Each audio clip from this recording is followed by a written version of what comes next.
G'day friends and welcome to another one of my videos. Today we're out in Watson's Bay again, testing out the Ricoh Theta V. I've upgraded the firmware, which hopefully will fix some of the stabilization issues that I had when I did the very first video. I actually had a lot of trouble stabilizing the video, and I'll put a link above so you can see, check out the previous one. But I did have to upgrade my computer's video card, add more RAM in order for it to actually look a lot better and actually process the images a lot better. It was a hard job last time. So here we are in Watson's Bay on a beautiful sunny day, and I'm going to show you some of the sights. So let's check out the stabilization of the Ricoh Theta V. So we're at the Gap Park and we're actually going up the stairs here. So this is a pretty good test. I'm trying to keep my arm as stable as possible in order to help the stabilization out a little bit. But so far so good. So let's see, hopefully I won't trip over at the same time. But I'm going to show you this great view. So if you want, you can tip the camera over right now, and I'm just going to show you an awesome sight.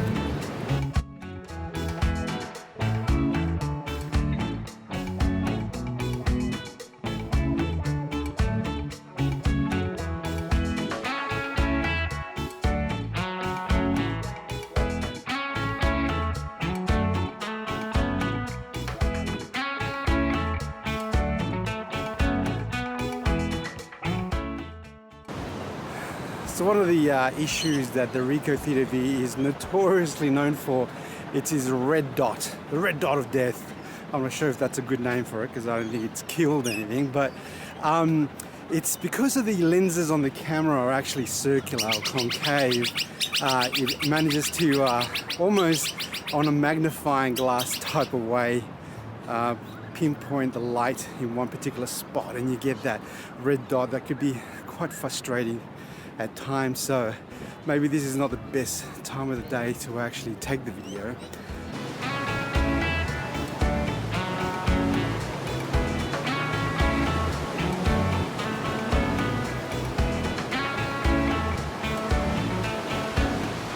Now low light was reasonably okay on this camera. It's not as good as probably the GoPro version of this type of 360 camera. But I've always found that it was reasonable, and obviously captures good 4K video, and it allows you to manipulate the lighting, helps you brighten it up in post-production. The software on the actual iPhone can also be tweaked, so when you are filming, you can tell it to either go some stops up or stops down, depending if you want it brighter or darker when you're actually filming. So that's all controlled by the software on the camera. So here's a good test of to see if the HDR works correctly, to see if we could actually see the backlighting. How does that work? Am I totally blacked out, or is it some kind of adjustment that the camera makes when you're trying to filming in these conditions where the light's really bright? Obviously, as you know, you can flip this video around at any time and look in a different direction. That's the beauty of 3D filming, that if you don't like what you see, like my head, you can always turn it around and see something else. So we're going to the top of the lookout now, probably the highest point in Sydney Head, and hopefully we'll get a good vantage point of the surrounding bay and the entry to the actual harbour itself. Okay, so what I've done here is I've got a bit of a hack. So I went to the hardware store and I bought this pole, which is a 3/4 inch screw. So obviously it's the same dimensions that we use for cameras. And so what I'm doing using this is like a stand, right? So sometimes when I want to get a better shot, instead of like putting the 360 camera on the floor or holding it handheld like this, you can actually mount it on here. And then I've also got, or what I'm holding right now is a Manfrotto tripod base, and I'll put the description, the model number below, and a couple of adapters, so I can actually put this 3/4 inch, let's say, spike on the Manfrotto tripod base, and then I can get a good elevated shot in 360, like I said, instead of having it on the floor or handheld. I think it looks a lot better. Okay, so I've got the Ricoh Theta V on my little contraption. So what I'm going to do is I'm going to elevate it so you see how much of a difference it makes, and hopefully the stabilization does its job, because I'm a little bit shaky, not as young and steady as I used to be. But hopefully now you can see a different vantage point than from me just holding it in my head or just using my hand. I'm actually going to lift it even higher to see if you can get a very vantage point on 360. So what do you reckon? Can you see me down there? Yeah, so that's it. So that's the contraption. Good thing about it is that I've also gotten that tripod head, so I can put it down on the floor anytime I want, just in case I wanted to, you know, like take snapshots as well as video. So I'm going to put it down and step away so you can actually take advantage of the view. Okay, so here I am. So I'm using a mic. So obviously, although the microphone on the Theta V is pretty good, and if you watch it on the right software, it's actually you know, spherical 3D sound. So if you step on the other side, for example, the sound will follow you as you go around the camera, which is pretty nifty. But what I've found is that when you process the image, whatever that let's say codex is that allows the sound to sound like that is lost. So when I cut and edit this video, it will actually lose that cool effect as I walk around the camera. But obviously I need to do some more homework, try to figure out how to keep that particular sound. I'm guessing it's got to do with Premiere Pro and the codecs and the type of sounds it can actually process.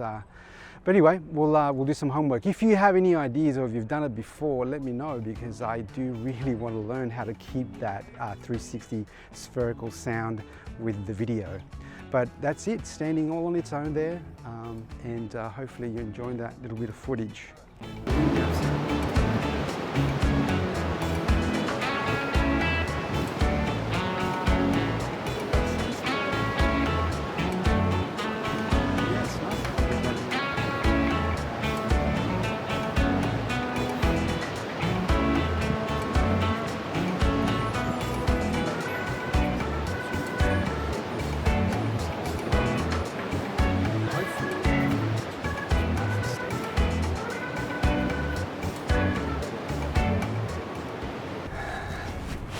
Okay, so here we are at North Head, so looking directly across to the other head, South Head obviously, and it's a beautiful location. On a day like this, it would be a wonderful sunrise to actually capture the sunrise as it comes up from the east. A very popular location. If you're ever out in Sydney, make sure you come to visit the heads, either you know, on the north side or the south side. Both are national parks. And you get full vantage. You can do a bit of a bushwalk. It's a beautiful location to be at and enjoy a bit of Sydney and get some sightseeing done. Obviously, probably the better way to see it is through sailboats.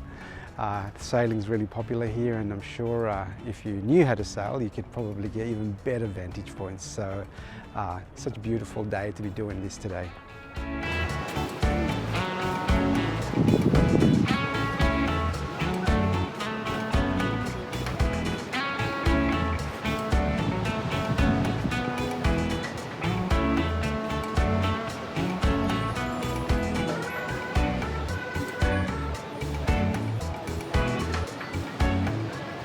Okay, here's another test for the stabilization.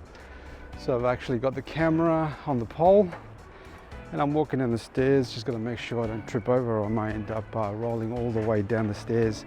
But it's a good combination of low light and obviously the movement. Let's see if that makes any difference to the stabilization of the camera. But so far so good. I think it's, I may be getting good results, but I guess I won't know until I actually put it together in post-production. But you know, it's a good time obviously to ask you the question. You know, what do you think about 360-degree cameras?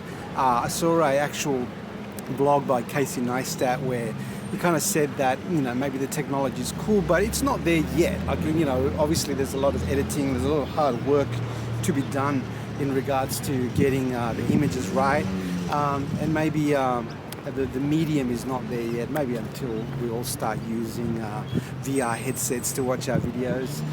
But until then, you know, maybe the traditional sense of actually making videos makes more sense. But, you know, all in all, it's such a good experience. So actually, when I put together this video, I'm going to see if I can get my hands on a Google VR headset, or one of those new cheap Oculus ones, see what the experience is like. Obviously this video is in 4K, so hopefully it'll come out nice and clean. But all in all, I mean, you know, I enjoy the experience of actually vlogging on this particular device because it's so much easier to carry around.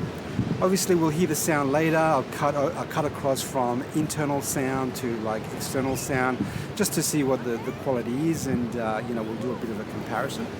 Okay, so here we are. It's the end of the day. Sun's setting, golden hour's coming, and I just wanted to summarize the little road trip we had today with the Ricoh Theta V with a brand new firmware. So I'm going to film two endings. One that says that I'm pretty happy with the firmware. It has been a great thing. And then I'm going to do another one, which is, well, I'm not going to be too satisfied with it. So here goes. So after post-production, I realized that there's been a dramatic improvement in stabilization with the new firmware, and I'm really content with it. It's actually done such a better job in my previous video when I was walking down the actual Opera House forecourt. You could actually see the shaking, and it was quite annoying because, you know, it just takes away from the experience. But this new firmware has definitely improved the performance of the stabilization. And there is still room for improvement. It's not 100%. It's not as best as I've seen in some of the other 360-degree cameras on YouTube. But it is a step in the right direction. Hopefully, if there's ever another Theta, hopefully they'll improve that as well, and then we'll have the perfect 360 vlogging camera. So I can't wait for that. So if you like this video, give me the thumbs up and subscribe if you haven't done so already. From beautiful Sydney, ciao for now.